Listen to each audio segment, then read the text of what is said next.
తెలంగాణలో ఇవాల్టి నుంచి ఇంటిగ్రేటెడ్ భూభారతి అమలు చేస్తోంది రెవెన్యూ శాఖ. 5 మండలాల్లో ప్రయోగాత్మకంగా అమలు చేయనున్నట్లు మంత్రి పొంగులేటి శ్రీనివాసరెడ్డి తెలిపారు.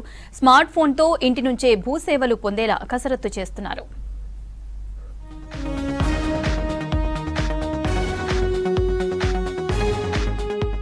రాష్ట్రంలోని 5 మండలాల్లో ఇంటిగ్రేటెడ్ భూభారతి పోర్టల్ను ప్రయోగాత్మకంగా అమలు చేస్తుంది రెవెన్యూ శాఖ. ఖమ్మం జిల్లా కూసుమంచి, భద్రాద్రి కొత్తగూడెం జిల్లా అశ్వరావుపేట, రంగారెడ్డి జిల్లా ఆమన్గల్, సంగారెడ్డి జిల్లా వట్పల్లి, నారాయణపేట జిల్లా కోస్గి మండలాల్లో దీన్ని అమలు చేస్తున్నామని చెప్పారు రెవెన్యూ మినిస్టర్ పొంగులేటి శ్రీనివాసరెడ్డి. దీనికి సంబంధించి ఈ జిల్లాల కలెక్టర్లు పోర్టల్ నిర్వహణపై ప్రత్యేక దృష్టి పెట్టాలని ఆదేశించారు.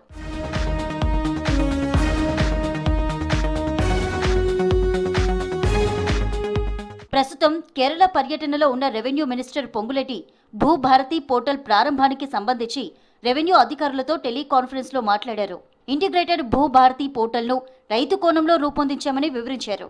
రైతులకు పారదర్శకంగా మరింత ఈజీగా సేవలు అందించడానికి ల్యాండ్ సర్వే, రిజిస్ట్రేషన్ విభాగాలను ఒకే గొడుగు కిందకు తెస్తూ ఇంటిగ్రేటెడ్ భూభారతి పోర్టల్ను తయారు చేశామన్నారు. ఈ పోర్టల్ను 5 మండలాల్లో ప్రయోగాత్మకంగా అమలు చేస్తున్నామన్నారు. భూ వివాదాల పరిష్కారంలో ఇది మొదటి అడుగని చెప్పారు మంత్రి. ఇక్కడ వచ్చే ఫలితాలకు తగ్గట్టుగా అవసరమైన మార్పులు చేర్పులు చేసి భవిష్యత్తులో రాష్ట్ర వ్యాప్తంగా ముందుకు వెళ్లాలని నిర్ణయించామన్నారు.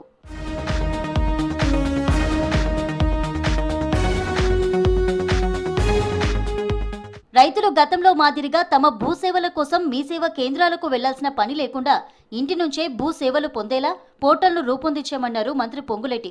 గతంలో రైతులు తమ భూమి హద్దులు తేల్చాలని సర్వే అధికారుల చుట్టూ తిరిగేవారని, ఇప్పుడు ఎక్కడికి వెళ్లకుండా ఇంటి నుంచే భూభారతి పోర్టల్తో ఈ సేవలు పొందవచ్చని వివరించారు.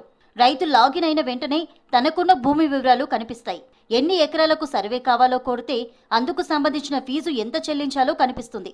ఫీజు చెల్లించిన తర్వాత ఆ వివరాలు ఆ గ్రామంలో ఉన్న లైసెన్స్డ్ సర్వేయర్ లాగిన్ కు వెళ్తాయి. ఆ తర్వాత 2 రోజుల్లో రైతు భూమికి ఆనుకొని ఉన్న రైతులకు నోటీసులు ఇస్తారు.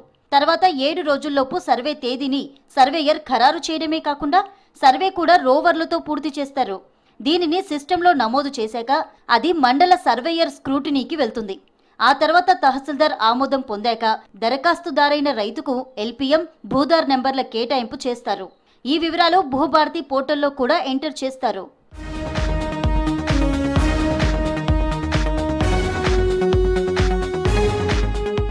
సర్వే పూర్తయిన తర్వాత సర్వే మ్యాప్ను జనరేట్ చేసి భూభారతి పోర్టల్లో అప్లోడ్ చేయనున్నారు.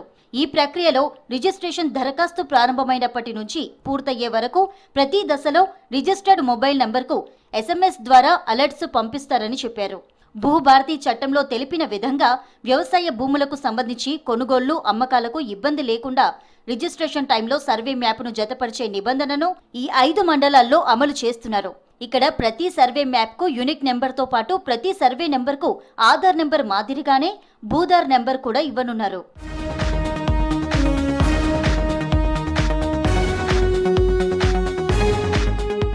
ఐదు మండలాల్లో రైతులు దరఖాస్తు చేసుకున్న తర్వాత సర్వే నిర్వహించడానికి అవసరమైన సర్వేయర్లను అందుబాటులో ఉంచేందుకు చర్యలు తీసుకుంటున్నారు.